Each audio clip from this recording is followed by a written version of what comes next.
Aquí tenemos la suerte de contar con 3 personas de GAIL, que es el Grupo de Apoyo entre Iguales para Familias en Atención Paliativa Pediátrica, un espacio donde las familias comparten experiencias, se apoyan y aprenden juntas. Y entonces, bueno, os voy a presentar Vicente, que es pediatra especializado en cuidados paliativos pediátricos, miembro de la Junta de la Sociedad Española de Cuidados Paliativos Pediátricos y coordinador del Grupo de Trabajo Familia. Andrés, padre de Pablo, que actualmente está siendo atendido por la Unidad de Crónicos Paliativos Pediátricos de Santiago, de Compostela, y coordinador de EGAI. Y finalmente Ana, madre de Daibel, que fue atendido en la Unidad de Cuidados Paliativos Pediátricos de Madrid y también coordinadora de EGAI. Entonces, primero, muchísimas gracias por dedicarnos vuestro tiempo esta tarde, por estar aquí con nosotros. Y bueno, y para las personas que no han podido estar, bueno, lo vamos a grabar en YouTube para que lo puedan ver y al final dejaremos un espacio para preguntas. Entonces, bueno, os dejo para que empecéis. Muchas gracias, Silvia. Pues que arranque Vicente. De acuerdo. Pues nada, en primer lugar, daros las gracias, saludaros a todos los presentes y los que lo estarán en grabación a posteriori. Y bueno, me toca a mí comenzar a introducir, voy a poner un poquito de contexto, ¿de acuerdo? A lo que vamos a hablar hoy, ¿no? Porque nosotros, yo en el fondo hago una representación muy escueta como profesional dentro del grupo, pero los protagonistas sobre todo son bueno, Ana y Andrés, que están hoy aquí, pero son las familias, ¿no?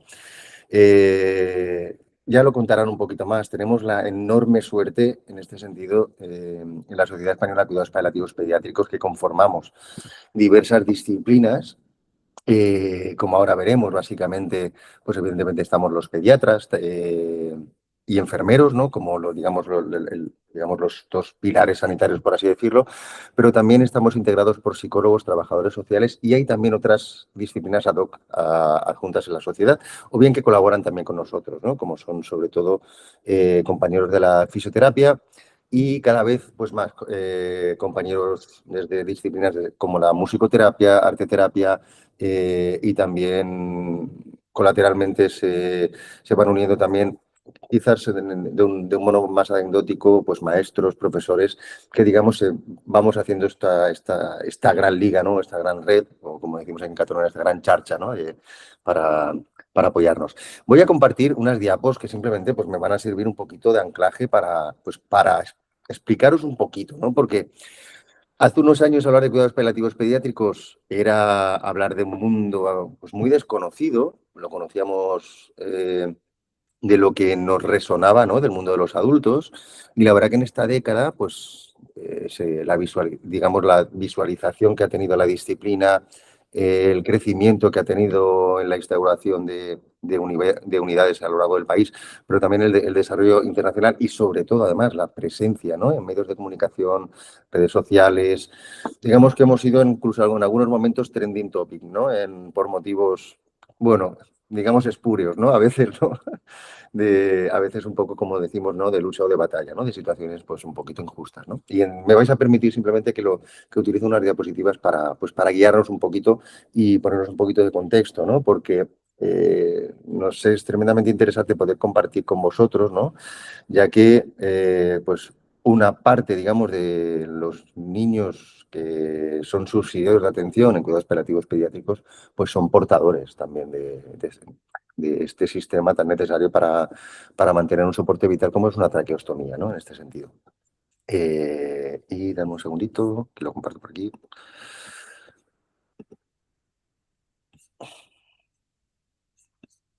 A ver, perdón, compartir. Segundo que me aclare, segundo. Compartir esta ventana.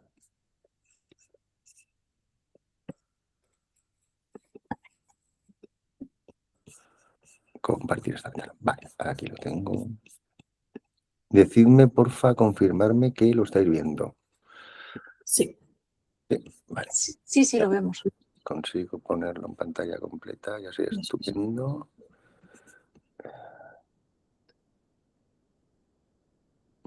Aquí. Perfecto. Vale.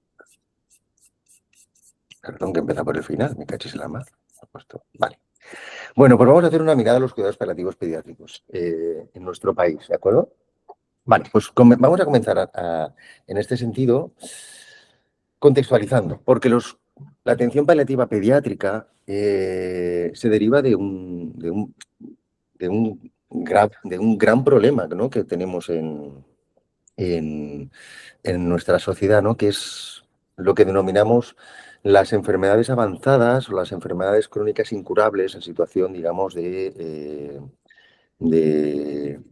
digamos, de multicarga sintomática, de necesidades de sistemas tecnológicos, que ahora lo vamos a desgranar un poquito más, ¿no?, en este sentido. Como veis en esta diapositiva, lo que pretendemos básicamente es decir que tenemos una base de niños y niñas y adolescentes, adulto joven, cada vez ya es una parcela que también ahora comentaremos que comienza a contemplarse por las necesidades propias de, digamos, de estas patologías, ¿no?, y de estos chicos y chicas que las padecen, ¿no? La cual tenemos, por un lado, una prevalencia que podemos decir que es baja. De hecho, gran parte de las patologías que vamos a atender se consideran como minoritarias, ¿no? Y es cierto que estamos hablando de unas prevalencias en el conjunto de la población infantil relativamente bajas, ¿no? Pero por otro lado, nos estamos refiriendo a todas, en este sentido, son enfermedades crónicas. Es cierto que en este sentido, si nos ponemos un poco exquisitos, pues quizás el término de cronicidad no podría abarcar la mayor parte de los pacientes, pero sí al menos el concepto, ¿no? Porque hablamos de enfermedades crónicas aquellas que van a perdurar más de 6 meses en una persona, ¿no? Y como ahora veremos, pues los cuidados paliativos comienzan en ocasiones atendiendo a recién nacidos que van a tener, digamos, trayectorias vitales muy cortas en el tiempo, ¿no? Con lo cual, sí es cierto que la mayor parte de los niños van a padecer enfermedades crónicas, pero no todos, ¿no?, en este sentido. Y por último, y es algo que no solo en cuanto lo hemos determinado como coste económico, pero me gustaría referir este parámetro como un coste social, ¿no?, en este sentido. Y el por qué es porque estamos hablando de niños con enfermedades poco prevalentes, pero que tienen tal carga de síntomas, tal carga de necesidades, tal carga de consumo de recursos, que como podéis ver aquí, digamos, para la comprensión y la gestión del sistema sanitario, estamos hablando de que prácticamente estos niños consumen casi la mitad de los recursos en este sentido, que evidentemente se traducen en costes económicos, ¿no?, al sistema. Con lo cual, conceptualizamos, ¿no?, quizás un problema de una gran magnitud a nivel social, a nivel familiar, a nivel personal, ¿no?, en este sentido. La mayor parte de niños con, además, enfermedades crónicas, incurables en este sentido, que van a ir evolucionando de una forma progresiva, en ocasiones de una forma escalonada, en otras ocasiones de una forma mucho más avanzada, pero que además van a tener un impacto tanto en las familias como en sí mismos, pero también en el sistema y en nuestra sociedad tremendamente importante, por un lado.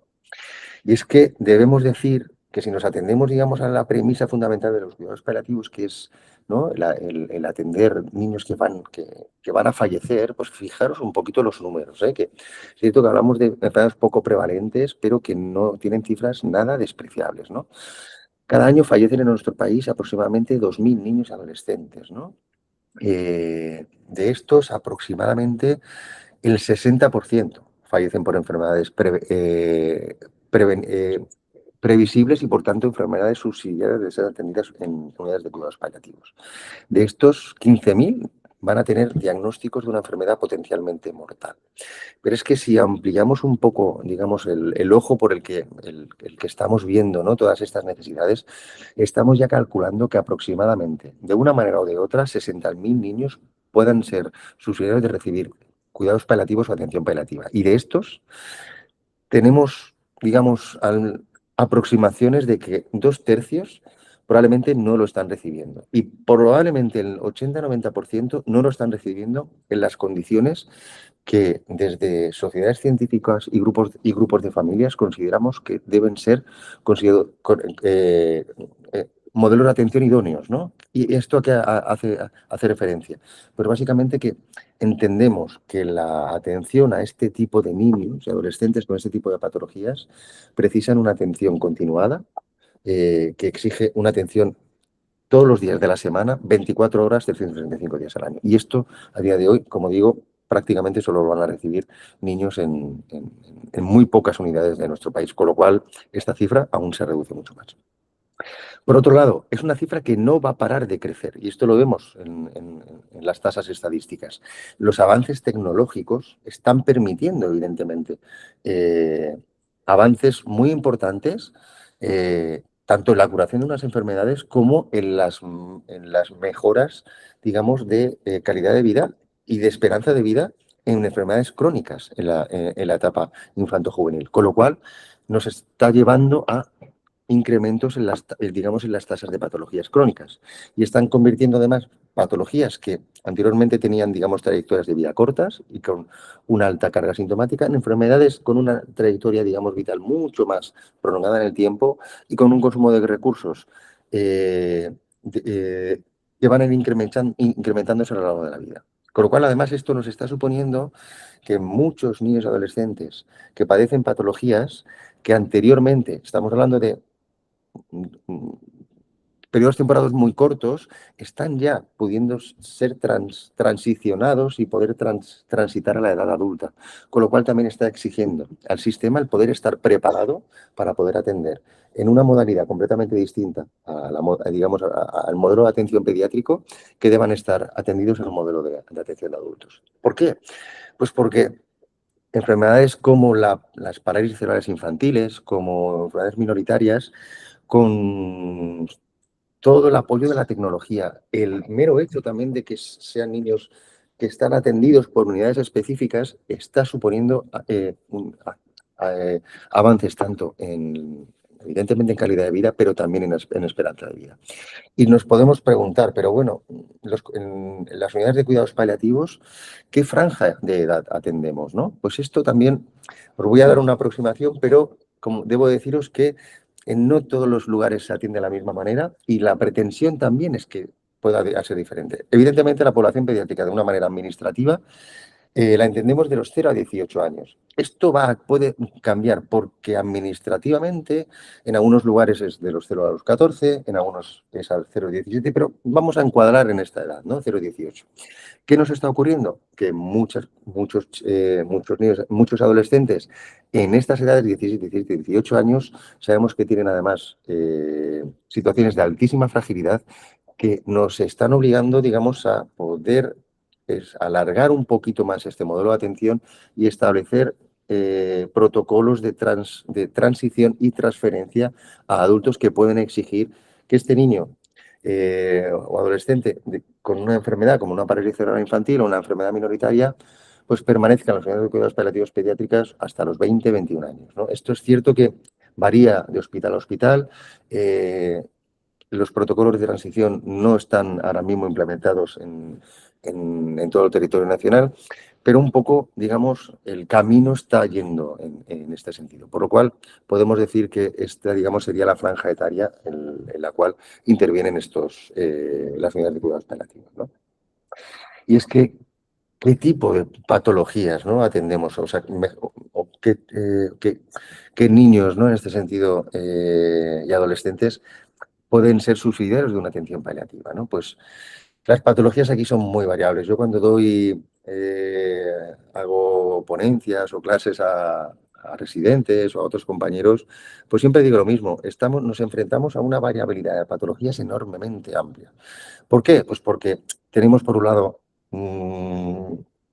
lo que denominamos un gran cajón desásteco, que son las enfermedades neurológicas avanzadas, que aquí incluimos pues desde enfermedades puras, ¿no?, derivadas del periodo perinatal, como es la parálisis cerebral infantil, que per se puede incluir entre el 10 y el 20% de los pacientes, pero también tenemos una gran amalgama de enfermedades minoritarias. Aquí hablamos de enfermedades genéticas, enfermedades metabólicas, enfermedades de depósito, unas enfermedades que nosotros como profesionales nos exige estar permanentemente estudiando, porque son enfermedades tremendamente raras, las cuales pues podemos atender en nuestra vida y probablemente poco más, ¿no? Pero es que dentro de este gran grupo también de las enfermedades neurológicas tenemos otras parcelas más pequeñas, ¿no? Como son enfermedades sindrómicas que son fundamentalmente derivadas del periodo perinatal y lo que denominamos los grandes exprematuros, ¿no? En este sentido, niños que sobreviven a condiciones de gran prematuridad, pero que también quedan con graves secuelas, en este sentido que tienen también trayectorias de vida pues muy complejas con muchas necesidades de recursos y de necesidades, ¿no? En este sentido de cuidados. Por otro lado, tenemos un grupo de pacientes que rondan el 20-30% de los pacientes que atendemos en la unidad de cuidados paliativos, que son los niños con enfermedades oncológicas. Aquí hablamos tanto de tumores sólidos, hablamos aquí de tumores cerebrales, neuroblastoma, tumores de Graves, etcétera, o sarcomas, osteosarcomas, etcétera. Y luego también hablamos de las enfermedades que de hecho son las más frecuentes, ¿no?, en la etapa pediátrica, como son las enfermedades hematológicas, sobre todo las leucemias, ¿no?, en este sentido.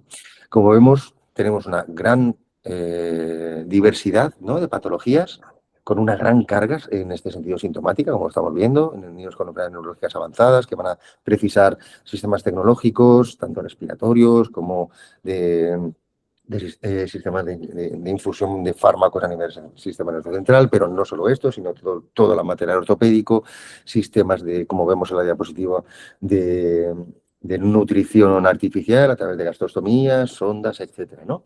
Y todo ello pues lleva a situaciones de gran complejidad, situaciones de alta dependencia y evidentemente de discapacidad, ¿no?, en este sentido. ¿Qué quiere decir? Pues que vamos a tener además niños con periodos de seguimiento en las unidades de cuidados paliativos que pueden ir desde días, desde meses, pero lo más común es que sean trayectorias de años en este sentido. Con lo cual, pues exige además una organización de los equipos y unos modelos organizativos a nivel sanitario muy diferentes a lo que en adultos se ha establecido hasta ahora, que son modelos mucho más centrados en la etapa final de vida, que puede ir desde días hasta semanas, hasta como máximo 2-3 meses aproximadamente, ¿no? Y esto, pues evidentemente, es un cambio en el paradigma, ¿no? Y no nos podemos hablar, ¿no?, ya lo hemos dicho antes, ¿no?, del enorme impacto que tienen estas patologías, ¿no?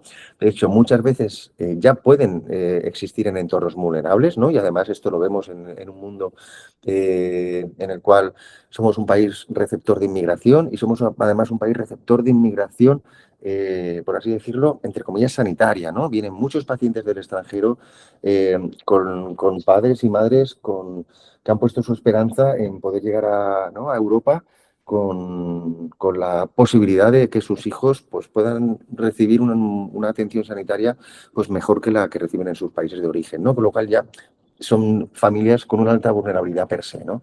Pero es que sabemos, ¿no?, que el diagnóstico de una enfermedad de este tipo durante el embarazo, lo que va a suponer para esta familia, ¿no?, que se está gestando, ¿no? Pero es que no podemos olvidarnos del entorno familiar, fundamentalmente los hermanos, ¿no? Pero es que, de nuevo, hablamos de la necesidad de atención y poniendo el foco no solo en la trayectoria de vida de este niño, este adolescente, sino que va más allá, ¿no?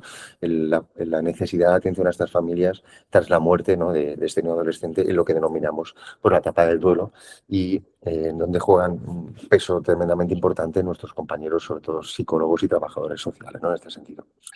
Y por tanto, habiendo hecho estas pinceladas, ¿no?, de qué tipo de pacientes atendemos, qué tipo de patologías atendemos, pues qué son, ¿no?, en este sentido los cuidados paliativos pediátricos, porque la definición se ha ido ampliando a la vez que especificando a lo largo de los últimos 30-40 años y sobre todo en cuidados paliativos pediátricos en la última década.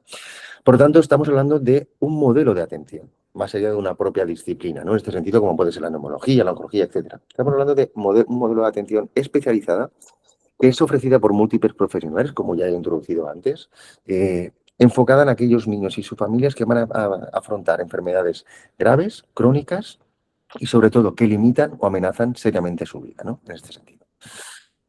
Y este modelo de atención va a tener 3 pilares, ¿no?, que es lo que denominamos un modelo de atención que va a ser integral, que va a ser integrador y que va a ser, como vamos a denominar a posteriori, integrativo. Y esto lo vamos a definir, porque este modelo conceptual nos gusta mucho porque nos permite que se conozca de una manera muy sencilla lo que hacemos. Atención integral lo que quiere decir es que vamos a intentar, digamos, garantizar, ¿no?, el modelo de atención centrándonos, por un lado, en el respeto a la dignidad individual, al derecho a la autonomía, mediante un modelo de atención continuada y centrada en la persona y en su entorno. Por tanto, nos vamos a centrar en la prevención y en el alivio de los síntomas, fundamentalmente el dolor, pero no solo este.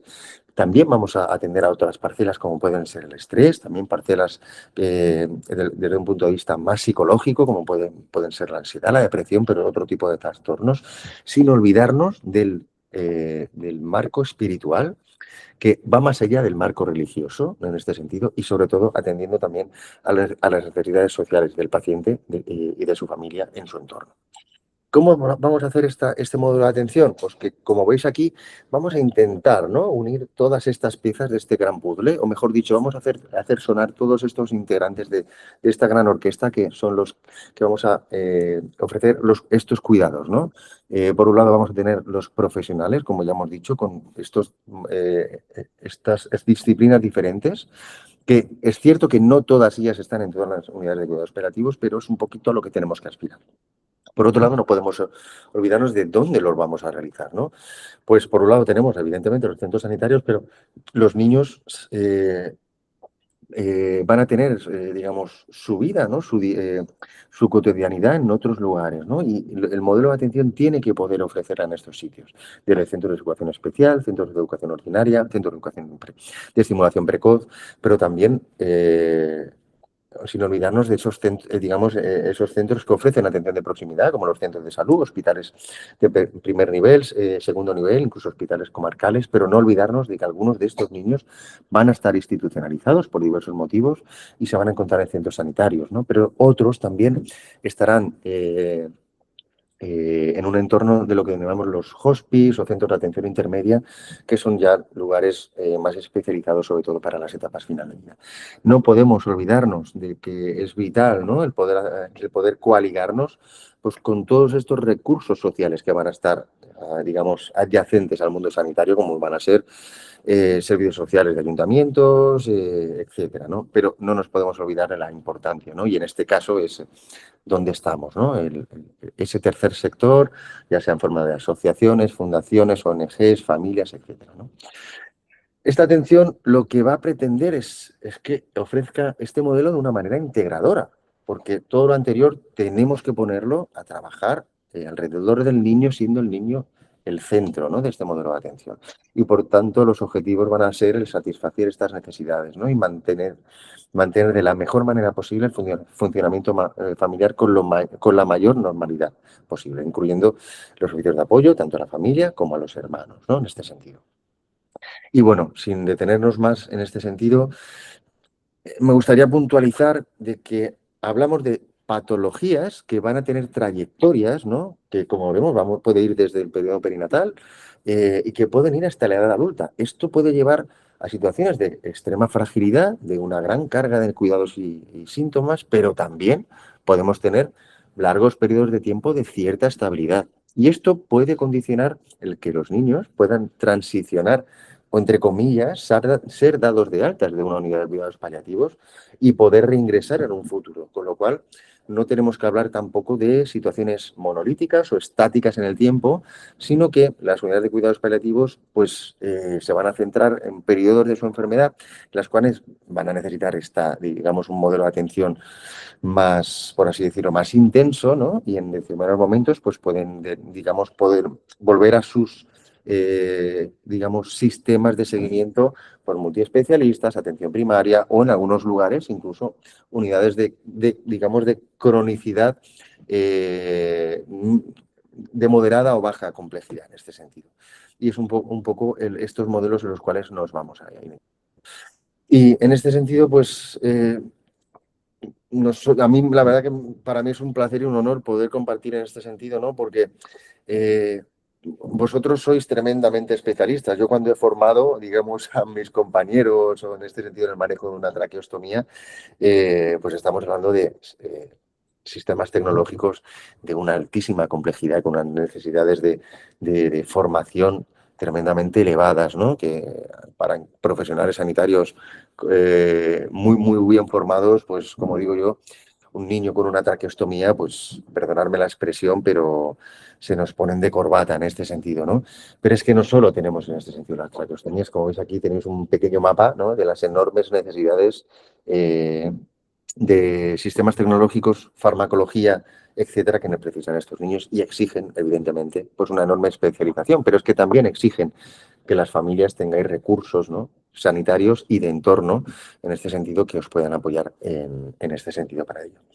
Y dejo de compartir porque esta era un poco mi pretensión de contextualización de qué son los cuidados paliativos. Como veis, estamos hablando más allá de una disciplina, de un enfoque, de un modelo de trabajo en el cual intervenimos muchos profesionales, pero totalmente coaligados con las familias. En este sentido, nosotros a nivel de sociedad, a nivel de equipos, para nosotros es un pilar fundamental, pero no solo como receptores de nuestra atención, sino como otra pata más, ¿no?, en esta mesa que debe hacer sostener, pues, la vida de nuestros niños adolescentes.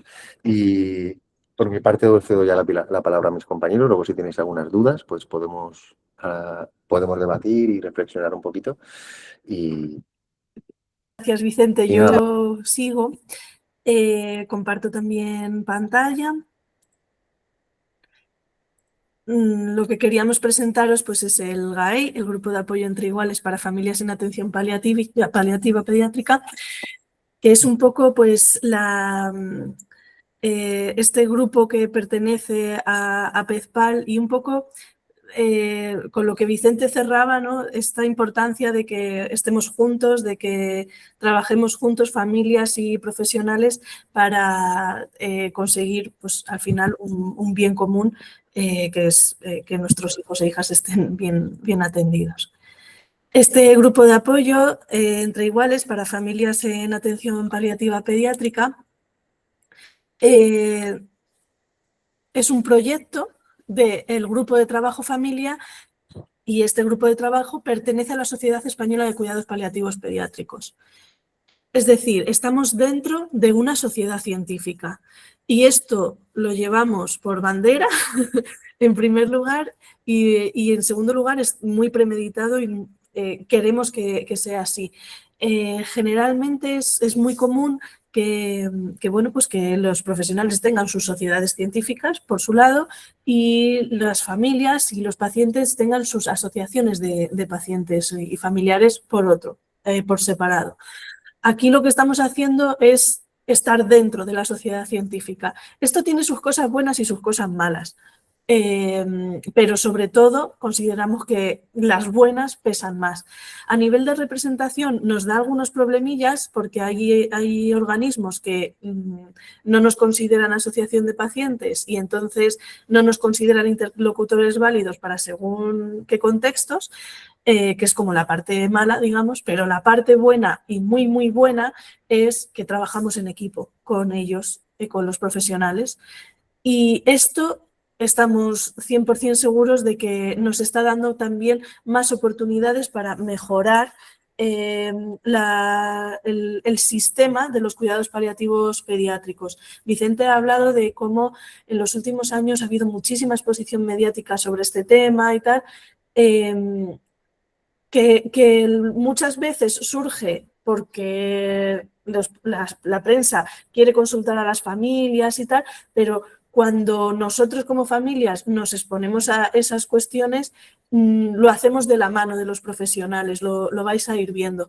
Y pensamos que estamos consiguiendo muchas cosas que también os vamos a contar a continuación gracias a eso, a que vamos juntos. Al final, esto nos hace más fuertes, ¿no? El unirnos nos hace más fuertes y hace que nuestros discursos se complementen los unos con los otros y tenga más peso y más solidez. Y también, esto es así también, queremos que siga siendo así porque nos parece muy importante que familias y profesionales compartamos espacios más allá de lo clínico, más allá de lo asistencial. Eso también enriquece mucho el trabajo de los profesionales, la comprensión que las familias tenemos de su trabajo, ¿no? Al final, que convivamos y compartamos espacios, hace que nos entendamos mejor los unos a los otros y al final los beneficiados van a ser nuestros hijos e hijas. Este es nuestro grupo de trabajo en el que, como veis, pues hay profesionales de diferentes especialidades, de enfermería, psicología, pediatras, y también hay padres y madres. Pues obviamente pues está Vicente, que es pediatra y es nuestro coordinador del grupo. Los otros profesionales que veis, pero me vais a dejar que destaque la presencia de las familias. David, que es el padre de Einar, Andrés, que es el padre de Pablo y que está aquí hoy con nosotros, Matilde, madre de Valentina, Rosa, madre de Jorge, y yo, que soy la madre de Daibel. Que nosotros estemos en este grupo de trabajo no es fortuito, obviamente, ¿no? Es porque nos han invitado a formar parte. Y este grupo de profesionales se empeñó mucho desde los inicios de la sociedad científica en integrar la visión de las familias para mejorar la atención paliativa pediátrica. Y la verdad que estamos muy agradecidos que nos traten como a cualquier otro compañero de este grupo y que poder trabajar con ellos, la verdad es que es un verdadero lujo. Iba a decir una palabrota, porque se entiende mejor, pero me he cortado que eso se está grabando. Es la leche. Total. Llevamos activos este grupo desde 2021, hace ya 5 años. Hemos hecho 29 encuentros virtuales, tenemos más de 300 personas inscritas, el 60% son familias, pero el 40% son profesionales, porque como os decíamos, nos parece importante compartir espacios. Tenemos 28 vídeos en el canal de YouTube de Pezpal, lo tenemos ahí un poco copado. Hemos realizado 3 talleres de autocuidado para las familias, tenemos grupo de WhatsApp y nuestra financiación ha corrido a cargo de Asociación Einar, que en los inicios, que fue la asociación que montó David y Mireia, los padres de Einar, y que, bueno, sobre todo hacían carreras solidarias y nos estuvieron donando los beneficios de esas carreras para poder arrancar nuestro proyecto, y sin ellos la verdad que no había sido posible. Recibimos también una donación de Fundación AON, una donación puntual, pero que también nos ha venido genial. Y año a año, este es el 3er año ya, Fundación Pia Aguirreche nos está donando dinero todos los años para sostener al 100% nuestro día a día, al final, nuestra logística del día a día. Estos son los temas que hemos ido tratando a lo largo de todo este tiempo. Y si le echáis un ojo, pues veréis que no le tenemos miedo a nada. Tratamos temas al final pues también muy delicados y no sé, la experiencia que yo siempre digo es que es tan positivo, cada sesión salgo como más fascinada de la anterior y son 5 años ya. La cuestión es que son sesiones muy potentes en las que las familias son súper generosas compartiendo su visión sobre ese tema concreto. La mayoría de las sesiones un profesional expone el tema que estamos tratando. A veces no hay profesional y simplemente es un debate entre nosotros, depende un poco del tema. Pero la mayoría de las veces un profesional lo expone y después hacemos un debate y compartimos y bueno, pues vemos cuáles son las cosas ahí que están pues más a flor de piel o lo que sea. Y siempre son debates pues súper respetuosos a pesar de lo delicado de la situación, de todo, y es un momento de un encuentro en el que jolín, sabes que estás hablando con una persona que te está entendiendo, que está pasando por una situación parecida a la tuya o que ha pasado por ella y es un lenguaje común que es difícil de encontrar para familias como las nuestras en otros contextos. La mayoría de las sesiones, bueno, nosotros al principio hicimos como un cuestionario para saber qué temas le interesaban a las familias para ir tratándolos, pero unos temas también nos han llevado a otros, ¿no? Pues por ejemplo, hicimos una sesión sobre porteo y contacto, porteo ergonómico, y eso nos llevó a hacer una sesión sobre cuidado e higiene postural, ¿no? De espalda sana, porque vimos que para las familias era también necesario, ¿no?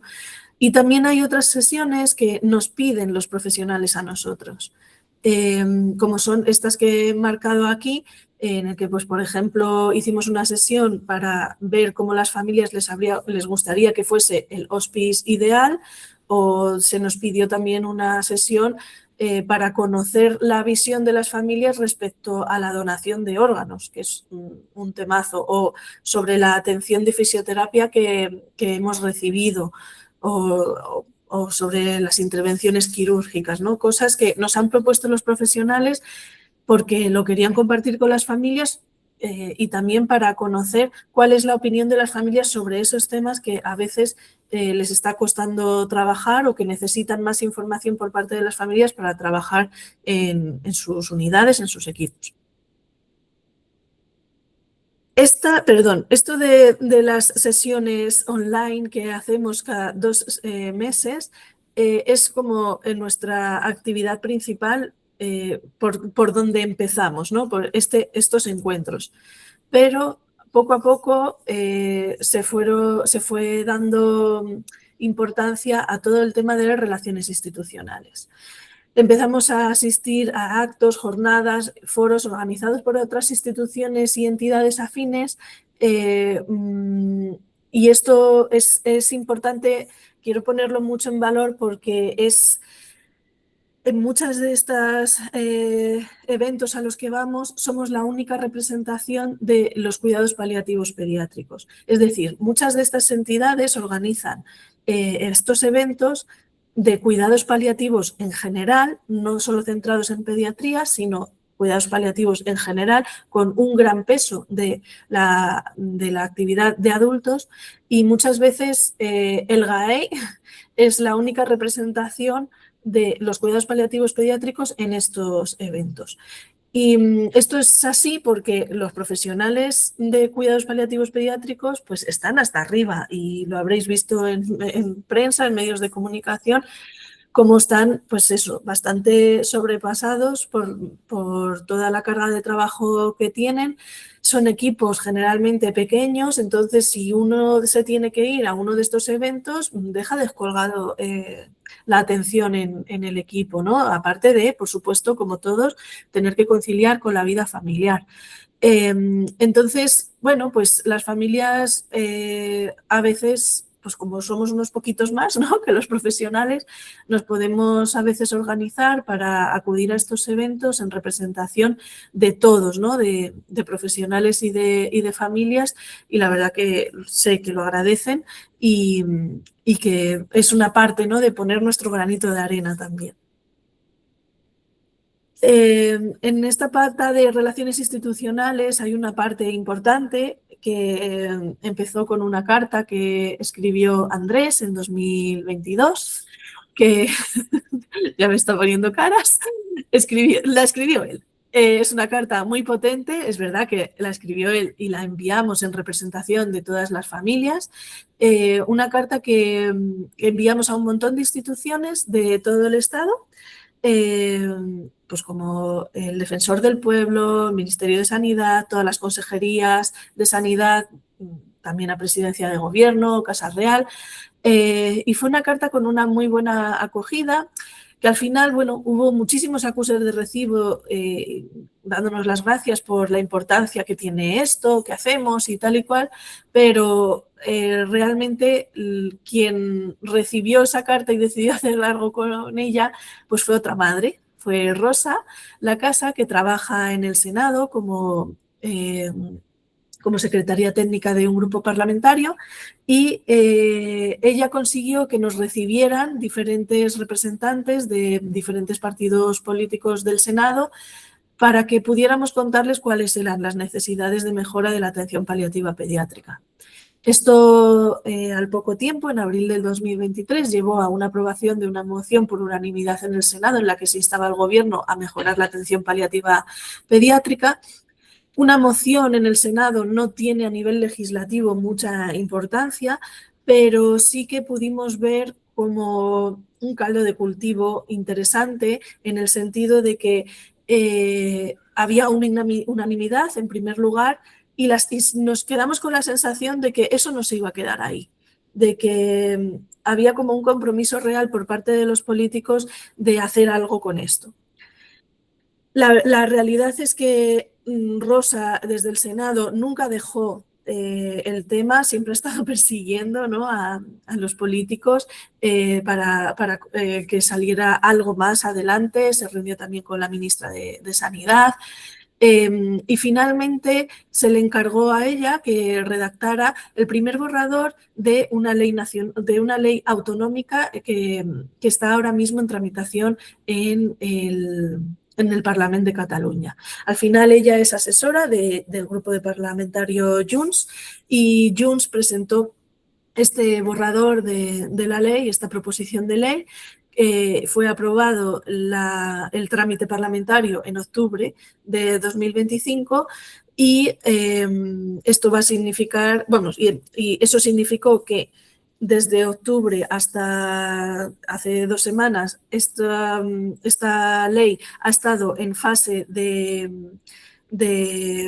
comparecencias en comisión, en comisión en el Parlament de Cataluña, de manera que diferentes profesionales, también familias, entidades del tercer sector, sociedad civil, han estado haciendo aportaciones y bueno, pues mostrando su posición respecto a esta ley y ahora ya hemos pasado a la fase de enmiendas. Parece que hay consenso como para poder aprobar la ley, posiblemente por unanimidad, y su aprobación, yo digo esta frase así siempre y no termino como de creérmela, su aprobación está prevista para el último trimestre de 2026. Es verdad que con la política nunca se sabe, esperemos que no haya unas elecciones así de repente, ¿no?, estas cosas, pero si todo va bien, si todo va como parece que va a ir, a finales de este año estaremos aprobando una ley en el Parlamento catalán cuyo primer borrador lo escribió una madre. Y entonces a mí esto me alucina, ¿no? Al final, esto pone de manifiesto pues, que al final las familias, los padres, las madres también somos profesionales en nuestro campo, ¿no?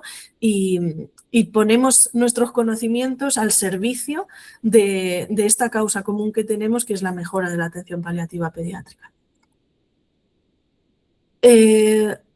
Tenemos otra pata de trabajo, que es la científica, la investigación. Desde 2019, porque todavía, por lo que sea, no hemos viajado al futuro, ya veremos si lo conseguimos, que pone 2029, pero desde 2019 participamos en el Congreso de PEZPAL todos los años. Lo hemos hecho en todos los formatos posibles, con ponencias, comunicaciones, pósters, jornadas precongreso, talleres, vídeos. Hace 10 días volvimos del último congreso, que fue una pasada, la verdad, en el que creo que hemos dado un salto más respecto a nuestra participación en años anteriores.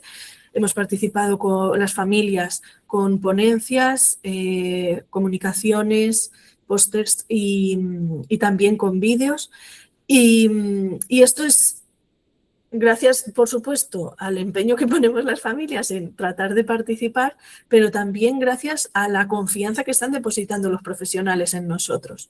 Están apostando por integrarnos en el Congreso de todas las formas, y es verdad que nosotros estamos demostrando que podemos hacerlo y se está creando una relación de tal confianza que nos lo piden ellos, ¿no? y favorecen que por supuesto que podamos estar allí. Estamos súper agradecidos.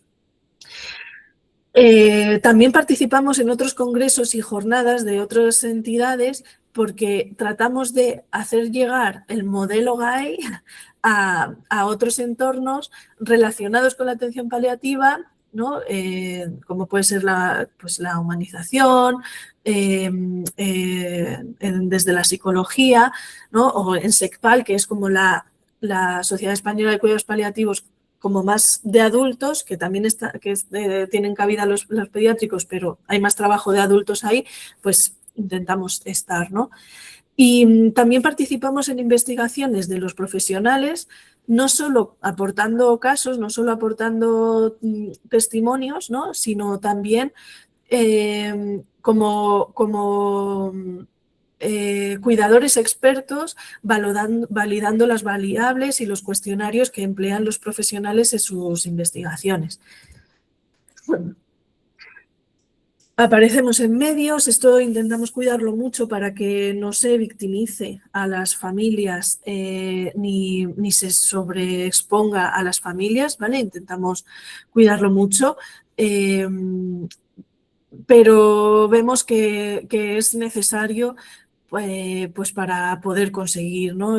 Para poder meternos en la agenda política, en la agenda pública, que se entienda la importancia de los cuidados paliativos pediátricos e ir consiguiendo cosas que poquito a poco se van consiguiendo, ¿no? Hemos hablado de la ley de cuidados paliativos pediátricos, pero también estamos dentro de un año en el que, a raíz de, que seguro que conocéis, el caso de Jesús Sánchez, un pediatra que el año pasado fue reprendido por atender en fin de semana a una niña en su final de vida, a raíz de ahí ha habido mucho movimiento.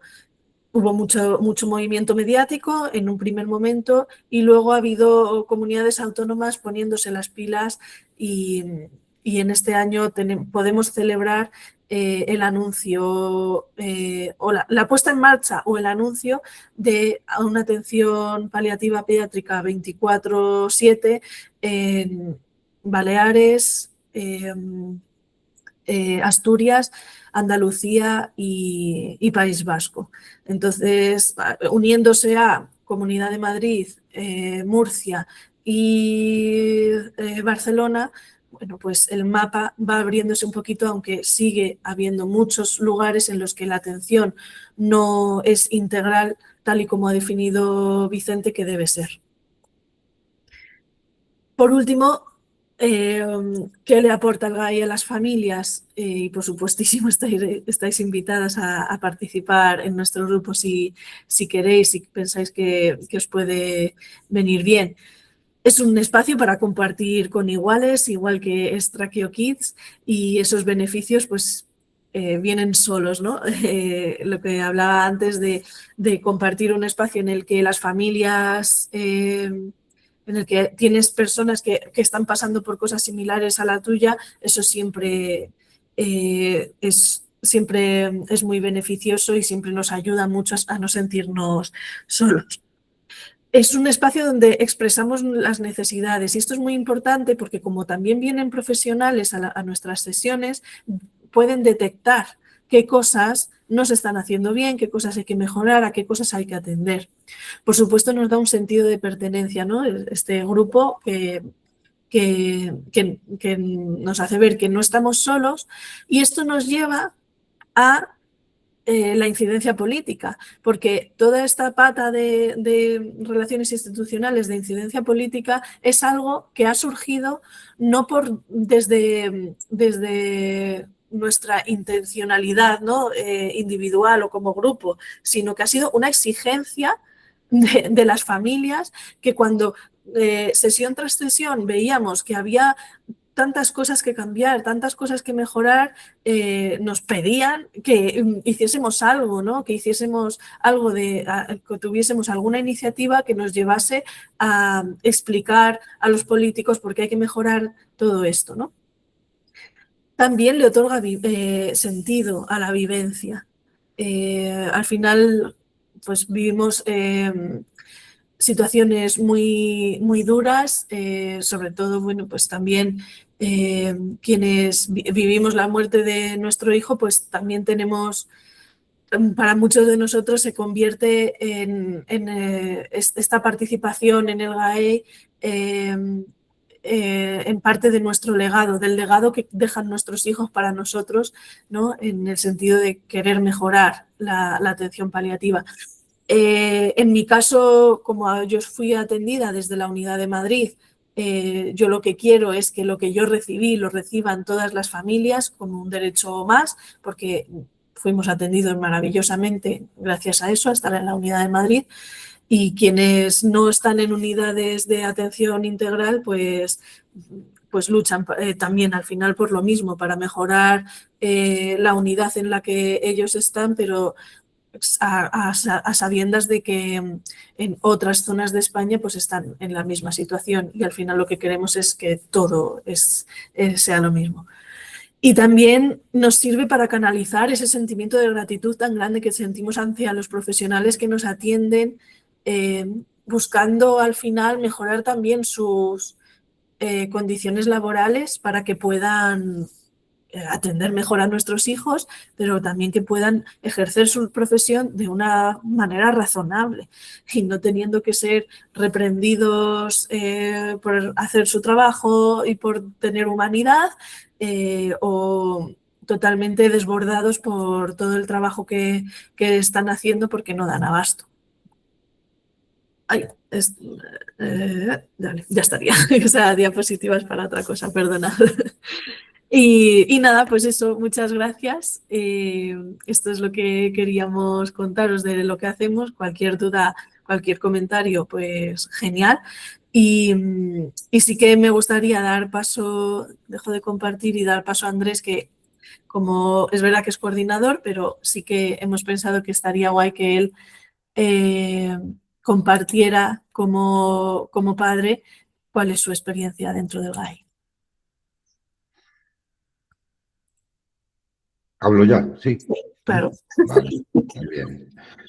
Bueno, yo no tengo nada que compartir en pantalla, porque después de lo que dijeron, bueno, de lo que hablaron Vicente y Ana, poco más tengo que decir. A nivel de GAI, yo creo que es un buen resumen de lo que es el GAI.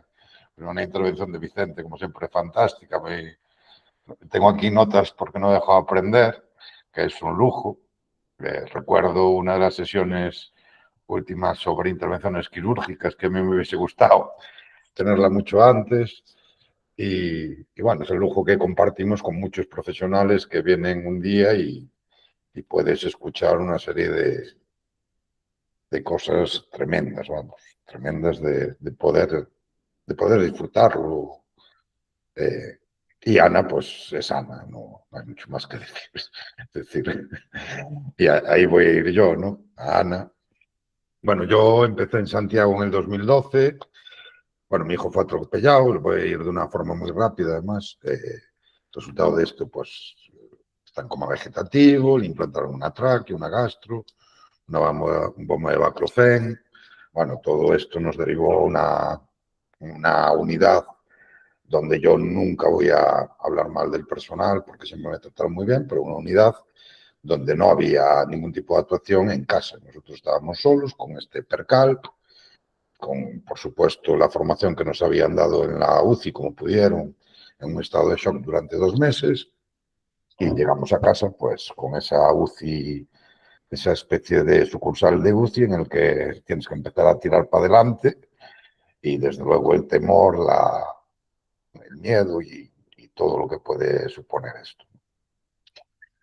Bueno, fuimos andando, llegamos a 2016, yo en el 2016 empiezo a tener una participación activa en el sentido de entender que era una injusticia todo esto. Yo personalmente había tenido una mala experiencia porque mi hijo fue atropellado en un colegio y había asociación de padres y tal. Una muy mala experiencia con las asociaciones. Con lo cual yo decidí ir con lo mío, con mi hijo y con mi mujer y hasta donde llegase, con Marta. Reclamación al valor de Pogo, reclamando la hospitalización a domicilio, tuvimos buenas acogidas en todos los sentidos, de hecho se creó una unidad, pero la unidad sin medios y todo eso. Bueno, seguimos haciendo cosillas, hicimos una escuela de familia con los de la unidad, fuimos avanzando en cosas más por la imaginación de ellos que por los medios que nos pusieron.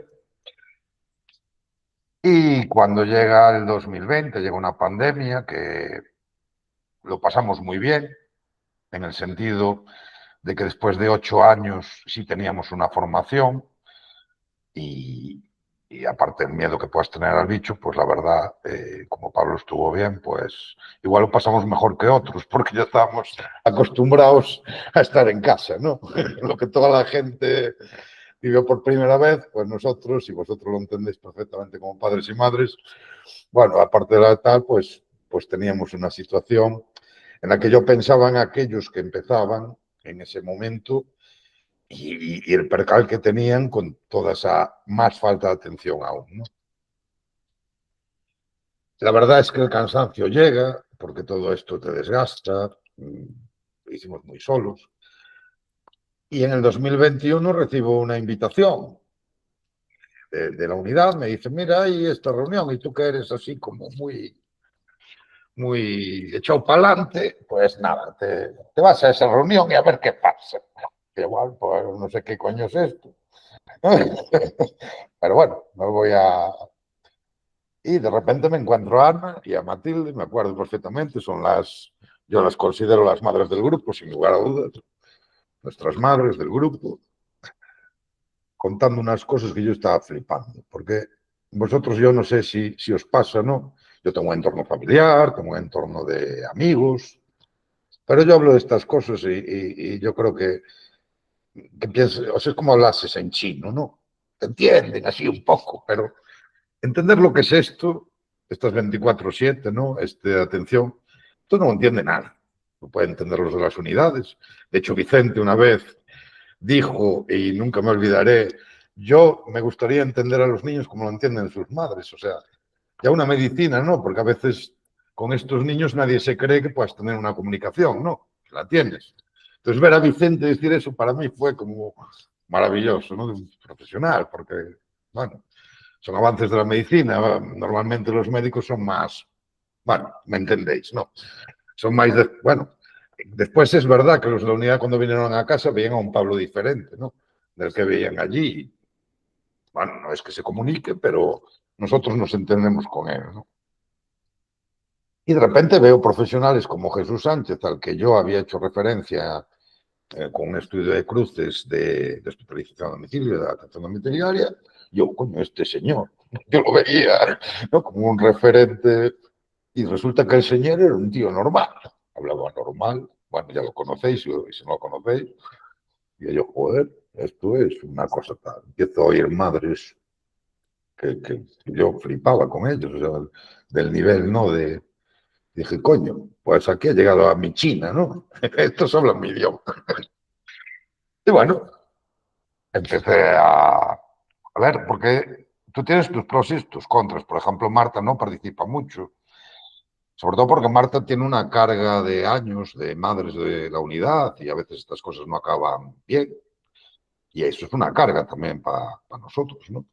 Para todos los padres, porque al final es algo que es un grupo que tienes ahí, son esas pantallitas que aparecieron en la pandemia y con los que tienes un vínculo que todo lo que les pasa te duele a ti. Eso es evidente. Yo a Ana la vi 2 veces en persona, 2 veces, una en Málaga y a Matilde también, y a Vicente una, me parece. Y los ves es como si fueran de la familia. Es que es algo, y te lo puede decir Ana, ¿no?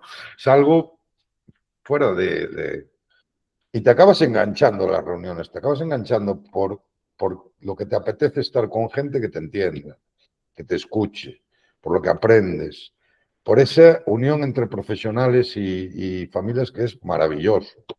Pero cómo peleamos todos juntos, sea cual sea la enfermedad del niño, hacia un bien común, que es el cuidado. Después cada uno defiende su enfermedad rara en una asociación, su investigación, el cáncer y tal. Pero en esto vamos todos juntos, que a veces en Galicia pecamos un poco de tener, para mí, demasiado encasillado las cosas y no hay una cosa común de que la atención es para todos los que tienen eso. Y bueno, ya Ana ha explicado todo lo que significa cada sesión de estas. Es un auténtico, no sé, como si fuera un... No sé cómo explicaros. Hay sesiones que son que lloras, que ríes, que te estremeces, que de repente tenemos un espacio de familias después de las sesiones, echamos a los profesionales, aunque se podía quedar alguno, otros no. Y tenemos un espacio de familias que, alguna familia que no habla nunca, habla ahí y compartes, y de repente, y esto lo hacéis vosotros en vuestra asociación muy bien, pues una madre tiene un problema con un botón y le dices no pasa nada, que es diferente que te lo diga un padre a que te lo diga una madre.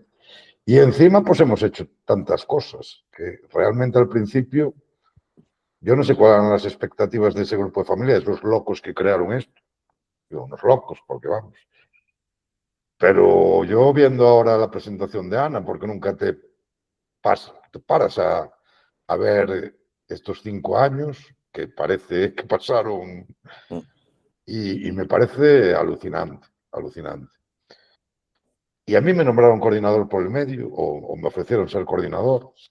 Que además hay más mujeres que hombres en este grupo. Hay veces que solo hay mujeres, ¿no?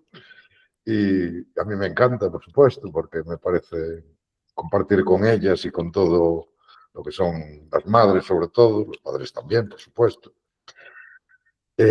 Y para mí es un orgullo, de verdad. Yo tengo mi trabajo y tengo mis cosas y tengo mis cosas, pero cada cosa que hago aquí es un orgullo, no se puede explicar con palabras. Entonces, yo otro día estuve de manera telemática porque con el niño fui una vez a Málaga y se puso enfermo al día siguiente, ingresó, y cosas así, no me deja salir de casa, pero solo estar allí y verlas a ellas y ver cómo trabajan y cuando estuvieron en el Senado, Pablo estaba ingresado y para mí era una emoción tremenda porque al final dices, bueno, pues Pablo hoy está aquí, pues vives el día a día, pero todo lo que queda para los que vienen detrás, la verdad, es algo que es vida, vamos, es vivir la vida. Y por eso, cada vez que le pasa a alguien del grupo, como pasó a Jesús, vamos a salir todos como llenas. Vamos a defender a padres y a madres y a profesionales, sea donde sea. Porque para los profesionales, como Vicente, yo viví una sesión, se acordará Ana, de Álvaro discutiendo con una madre sobre los procedimientos y Álvaro, que es el presidente de la PEPAL hoy, le rebatía a la madre y la madre rebatía a Álvaro y entre ellos, eso es maravilloso y es sanísimo además y no pasa nada. Pero a mis profesionales de paliativos que no me los toque nadie, que no me los toque nadie. Porque si tal, discuto yo con ellos, como discuto con los míos. Pero discuto yo, no venga uno de arriba y por eso trabajamos con ellos. Por ellos, porque ellos pues se dejan la piel por nosotros también. Y no tengo mucho más que decir que si vosotros compartís con nosotros esto y lo vivís, para mí, después de mi mujer y mi hijo, pues algo muy grande esto. No sé, no tengo palabras, bueno, no. A mí, en un momento de mi vida que ya estaba muy cansado de pelear, me dio la vida para seguir peleando. Y para mí eso es fundamental en mi vida, poder pelear, poder luchar por lo nuestro y encima conseguir alguna cosa. No muchas, pero alguna conseguimos. Y nada más. Ahora ya creo que ya queda el espacio para que interroguéis a que nos interrogáis. Vamos. Gracias, Andrés. Y